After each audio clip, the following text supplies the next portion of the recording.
Strike today in a mass mobilization demanding improved living conditions, greater access to resources, and the end of what they call modern-day slavery. Prisoners in at least 17 states are expected to participate in the strike, coordinating sit-ins, hunger strikes, work stoppages, commissary boycotts from today until September 9th, the 47th anniversary of the deadly Attica prison uprising here in New York. Prisoners first called for the strike in April after a bloody altercation broke out at the Lee Correctional Institution in South Carolina, leaving 7 prisoners dead and 17 others seriously injured. It was the deadliest prison riot in the United States in a quarter of a century. 6 of the 7 prisoners killed were African-American. The violence was allowed to continue for hours. One witness described bodies of dead prisoners, quote, literally stacked on top of each other.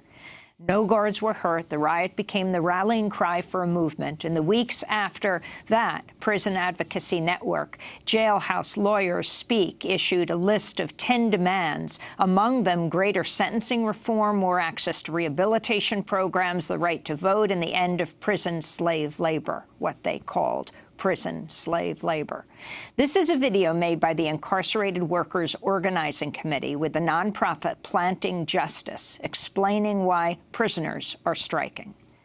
Some people will look at me possibly as a ex-felon or a parolee. I consider myself to be a survivor of a system that was made to target me and have me doing life in prison. I know how to strip floors, wax them, take the gum up off floors, and so I started doing that, and that was 16 cents an hour. I started out as a line server serving food for breakfast and dinner. Then I became a dishwasher and just all maintenance of the kitchen. They didn't pay much, they paid 13 cents an hour.